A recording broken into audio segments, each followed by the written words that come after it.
आज जो कहानी मैं आपको सुनाने जा रहा हूँ वो किसी एक जन्म की नहीं बल्कि कई जन्मों के रिश्तों की है। जहाँ प्रेम है, श्राप है, इंतजार है और एक ऐसा रहस्य जिसे सुनकर आपकी सांसें थम जाएगी। यह कहानी है रानी सरंगा और सदा ब्रिज की। लोग कहते हैं इन दोनों की आत्माएं 7 जन्मों तक एक दूसरे को खोजती रही और हर जन्म में उन्हें विधाता की कठिन परीक्षाओं से गुजरना पड़ा। यह कहानी है 2 आत्माओं की जो हर जन्म में एक दूसरे को ढूंढती रही। यह वो सफ़र है जहाँ प्रेम हर बार जन्मा पर मिलन की दहलीज पर आकर हर बार अधूरा रह गया। आज मैं आपको उनके 7 जन्मों की वो दर्द भरी दास्तां सुनाता हूँ जिसे सुनकर शायद पत्थर दिल भी रो पड़े। तो चलिए हम समय के पहिए को पीछे घुमाते हैं और चलते हैं देवराज इंद्र की सभा में, जहाँ इस कहानी का बीज बोया गया था। स्वर्गलोक में देवराज इंद्र की सभा सजी थी। संगीत की लहरें बह रही थी और अप्सराएं नृत्य कर रही थी। इन्हीं अप्सराओं में सर्वश्रेष्ठ थी रंभा, जिनकी सुंदरता और कला की बराबरी कोई नहीं कर सकता था। लेकिन उस दिन रंभा का मन नृत्य में नहीं था। उसका हृदय पृथ्वी के एक युवा व्यापारी सदा ब्रिज के प्रेम में खोया था, जिससे वह एक बार पृथ्वी पर विचरण करते हुए मिली थी। प्रेम में डूबी रंभा से नृत्य में भूल हो गई। उसका ध्यान भटका और ताल बिगड़ गई। देवराज इंद्र का क्रोध भड़क उठा। उन्होंने गरज कर पूछा, रंभा, तुम्हारा ध्यान कहाँ है? तुम देव सभा का अपमान कर रही हो। रंभा कांपते हुए बोली, क्षमा करे देवराज इंद्र, मुझसे भूल हो गई। इंद्र को उनके मन की बात पता चल गई। उन्होंने क्रोध में कहा, तुमने एक साधारण मनुष्य के लिए देवलोक की मर्यादा को भुला दिया। तुम्हारा मन अब स्वर्ग में नहीं लगता। जाओ, मैं तुम्हें श्राप देता हूं कि तुम पृथ्वी पर मनुष्य के रूप में जन्म लोगी। जिस प्रेम के लिए तुमने अपनी कला का अपमान किया, वही प्रेम तुम्हारे लिए सबसे बड़ी परीक्षा बनेगा। तुम अपने प्रेमी को पाकर भी उसे खो दोगी और जीवन भर वियोग की अग्नि में जलोगी। जब तुम्हारा प्रेम हर परीक्षाओं को पार कर लेगा, तभी तुम्हें इस श्राप से मुक्ति मिलेगी। इंद्र का श्राप सुनकर रंभा रो पड़ी। उन्होंने बहुत विनती की, पर देवराज इंद्र नहीं माने। उसी क्षण रंभा का तेज लुप्त हो गया और उनकी आत्मा पृथ्वी पर एक नए जन्म के रूप में चली गई। उधर उस व्यापारी सदावृज की आत्मा भी अपने प्रेम को अधूरा छोड़ एक नए जन्म लेने के लिए तैयार थी। विधाता ने उन दोनों को अगले जन्म में मिलाने का लेख लिख दिया, लेकिन साथ में ही लिख दी श्राप की वो कठिन परीक्षाएं जिसे उन्हें पार करना होगा। तो सुनिए, यह उन दोनों आत्माओं के सफर की शुरुआत है। वो पहला जन्म जहां प्रेम ने पहली बार इस धरती पर आंखें खोली, पर जैसे ही उसने मुस्कुराना सीखा, दुनिया की कठोर निगाहों ने उसकी मासूमियत को कुचल डाला। जहां दिलों की धड़कनों ने मिलने की कोशिश की, वहां समाज की बेड़ियां रास्ते में आ खड़ी हुई। और उसी जन्म से शुरू हुआ वो सिलसिला प्रेम और वियोग का, मिलन और बिछड़न का, जो युगों युगों तक चलता रहा। स्वर्ग से श्रापित होकर अप्सरा रंभा ने उज्जैन के राजा विक्रमादित्य के घर राजकुमारी आर्या के रूप में जन्म लिया। वह कोई साधारण राजकुमारी नहीं थी। उसके रूप में सूर्य का तेज था, पर उसकी आंखों में पूर्णिमा की एक रात जैसी गहरी अनजानी सी उदासी थी। उसे अक्सर लगता था जैसे वो कुछ भूल आई है। उसी राज्य में व्यापारी सदाब्रिज ने एक साधारण परिवार में विजय के नाम से जन्म लिया। वह ईमानदार था, मेहनती था और उसकी कलाइयों में पत्थर को भी मोम बना देने का हुनर था। पर काम के बीच अक्सर उसकी आंखें आसमान में किसी खोई हुई छवि को ढूंढने लगती। उसे लगता कि जैसे कोई उसे ढूंढ रहा हो। और फिर एक दिन किस्मत ने अपना खेल रचा। वसंत उत्सव का दिन था। राजकुमारी आर्या अपनी सहेलियों के साथ रथ पर सवार होकर नगर भ्रमण पर निकली थी। तभी हवा के एक झोंके से उनका रेशमी दुपट्टा उड़कर विजय के पैरों पर आ गिरा, जो अपनी दुकान पर काम कर रहा था। विजय ने दुपट्टे को उठाया। वह रेशम से ज्यादा मुलायम था और उसमें एक दिव्य सुगंध आ रही थी। उसने जैसे ही दुपट्टे को लौटाने के लिए सिर उठाया, उसकी नजरें रथ पर बैठी राजकुमारी आर्या से टकराई। उस एक पल में जैसे समय रुक गया हो। विजय को लगा जैसे उसके जन्मों की तलाश पूरी हो गई, और आर्या को लगा जैसे उसकी आंखों की उदासी को एक किनारा मिल गया। उनकी आत्माओं ने एक दूसरे को पहचान लिया था। उस दिन के बाद मुलाकातों का एक खूबसूरत लेकिन खतरनाक सिलसिला शुरू हो गया। वे नगर के बाहर स्थित एक पुराने शिव मंदिर के पीछे छिपकर मिलने लगे। चांदनी रातों में नदी के किनारे बैठकर वे एक दूसरे को अपने सपने सुनाते। विजय उसे बताता कि कैसे वह एक साधारण परिवार में होकर भी अपनी मेहनत से नाम कमाना चाहता है, और आर्या उसे बताती कि कैसे महलों की ऊंची दीवारें उसे एक सोने के पिंजड़े जैसी लगती। उनका प्रेम गंगा की तरह पवित्र और गहरा होता जा रहा था, पर वे ये नहीं जानते थे कि उनकी हर मुलाकात पर किसी की नज़र है। राज्य का महामंत्री, जो अपने बेटे का विवाह राजकुमारी आर्या से कराकर सत्ता पर कब्जा करना चाहता था, इस प्रेम को अपनी सबसे बड़ी रुकावट मानता था। उसने अपने जासूसों से उन पर नजर रखी और एक दिन उन्हें रंगे हाथों पकड़ लिया, लेकिन उसने शोर नहीं मचाया। उसने एक बहुत ही भयानक और खतरनाक जाल बुना।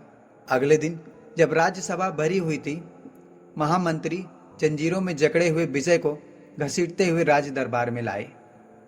विजय के कपड़े फटे हुए थे और शरीर पर कोड़ों की चोटों के निशान थे। महामंत्री ने राजा के सामने सिर झुकाकर और बनावटी आंसू बहाते हुए कहा, महाराज, न्याय कीजिए। इस धूर्त व्यापारी ने हमारी राजकुमारी पर काला जादू कर दिया है और इसे अपने बस में कर लिया है। यह हमारे राज्य का बहुत बड़ा दुश्मन है, जो राजकुमारी को अपने जाल में फंसाकर राजकुल को कलंकित करना चाहता है। यह सुनते ही पूरी सभा में सन्नाटा छा गया। राजा ने क्रोध में विजय से पूछा, क्या यह सच है? विजय ने निडर होकर कहा, महाराज, मैं आपकी बेटी से प्रेम करता हूँ। यह कोई काला जादू नहीं है और ना ही यह कोई मेरा षड्यंत्र है। यह मेरा सत्य है और मैं आपकी बेटी से बहुत ज़्यादा प्रेम करता हूँ और उससे शादी भी करना चाहता हूँ। तभी राजकुमारी आर्या, जो यह सब देख रही थी, सभा के बीच में आ गई। उन्होंने सबके सामने कहा, हाँ पिताजी, यह सच है। हम दोनों एक दूसरे से प्रेम करते हैं और विवाह करना चाहते हैं। यह सुनना था कि पूरी सभा में कोहराम मच गया। राजपुरोहित चिल्लाए, अधर्म, घोर अधर्म। एक साधारण व्यापारी का खून राज के खून के बराबर कैसे हो सकता है? यह कुल की मर्यादा का अपमान है। सामंत और मंत्री कहने लगे, यह समाज के नियमों के विरुद्ध है। अगर ऐसा हुआ तो प्रजा में हमारी क्या इज्जत रह जाएगी? समाज, मर्यादा और कुल की ऊंची दीवारों ने राजा विक्रमादित्य को विवश कर दिया। उनका पिता का प्रेम राज के कर्तव्य के नीचे दब गया। उन्होंने कांपती ही आवाज में कहा, अब मैं अपना फैसला सुनाता हूँ। इस गुस्ताखी के लिए विजय को 100 करोड़ की सजा दी जाएगी और उसे राज्यसभा से हमेशा के लिए निकाल दिया जाएगा। राजकुमारी आर्या को महल के सबसे ऊंचे कक्ष में नजरबंद कर दिया जाए ताकि वो अपने किए गए पर पश्चाताप कर सके। यह फैसला नहीं, मौत का फरमान था।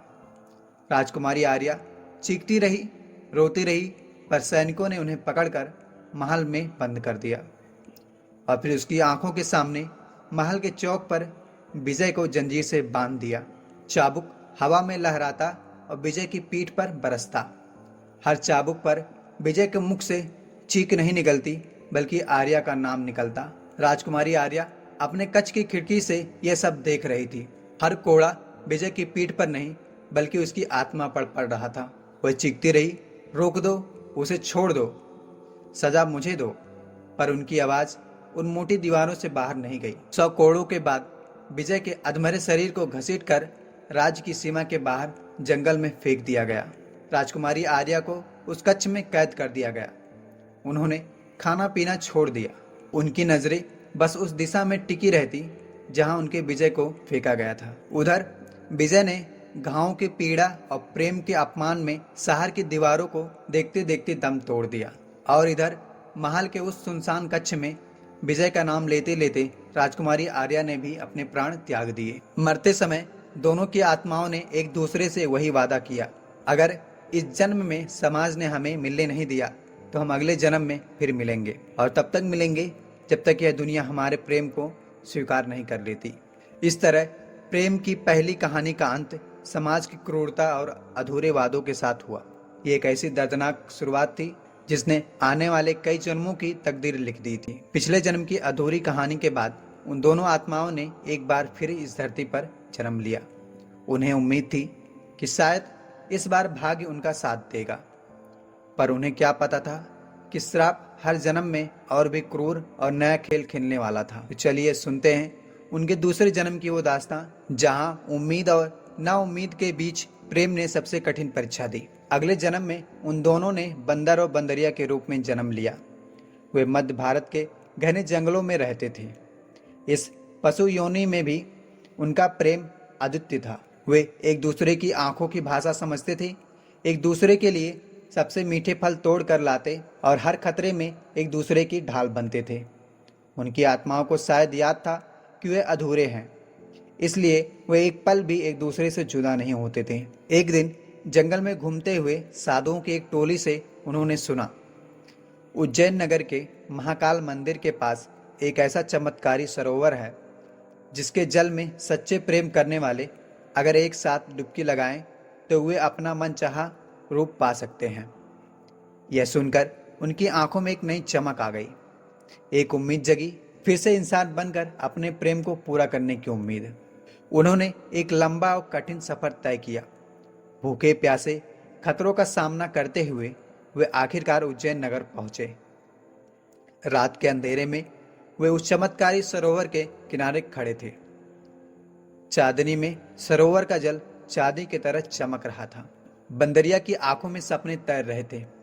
उसने अपने साथी की ओर देखा और कहा अपनी भाषा में, चलो यही वो पल है जो हमें श्राप से मुक्त करेगा। इतना कहकर उसने एक पल भी नहीं सोचा और सरोवर में चमचमाते जल में छलांग लगा दी। पानी में एक तेज रोशनी हुई। जब वह बाहर निकली तो वह बंदरिया नहीं बल्कि एक अप्सरा जैसी सुंदर राजकुमारी थी। उसके शरीर पर रेशमी वस्त्र और कीमती आभूषण थे। वह खुशी से चिल्लाई, स्वामी देखो, यह जादू सच है, अब तुम भी आ जाओ। पर उसने जब किनारे पर देखा तो बंदर वहीं का वहीं रहा, एक पत्थर की मूरत बन खड़ा था। उसके मन में एक डर समा गया, एक भयानक डर। अगर मैं कूदा और कहीं कुछ नहीं हुआ तो यह मुझे छोड़कर चली जाएगी। अगर मैं इंसान नहीं बना तो क्या समाज हमें स्वीकार करेगा? कम से कम इस बंदर के रूप में हम साथ तो हैं, सुखी तो हैं। इसे एक पल की हिचकिचाहट ने सब कुछ बदल दिया। जैसे ही राजकुमारी सरोवर से बाहर निकली, मंदिर के प्रहरियों ने उसे देख लिया। वे इस चमत्कार को देखकर दंग रह गए और उसे देवी का अवतार मानकर राजमहल ले जाने लगे। राजकुमारी रोती रही, चिल्लाती रही, अपने बंदर को पुकारती रही, पर किसी ने उसकी ना सुनी। बंदर ने अपनी आंखों के सामने अपनी मोहब्बत को इंसानों की दुनिया में जाते देखा। वह वहीं अकेला खड़ा रहा, टूटा हुआ और हारा हुआ रह गया। उसका दिल टूट चुका था। वह कई दिनों तक उसी सरोवर के किनारे बैठा रहा, इसी अकेलेपन और लाचारी में। उसे कालिया नाम के एक क्रूर मदारी ने पकड़ लिया और उसके गले में लोहे की जंजीर डाल दी। उधर राजकुमारी को राजा ने अपनी धर्मपुत्री बना लिया। वह महल में रहती थी, पर उसकी आत्मा उसी जंगल और सरोवर के किनारे अपने साथी को खोजती थी। और फिर एक दिन किस्मत उन्हें आमने सामने ले आई।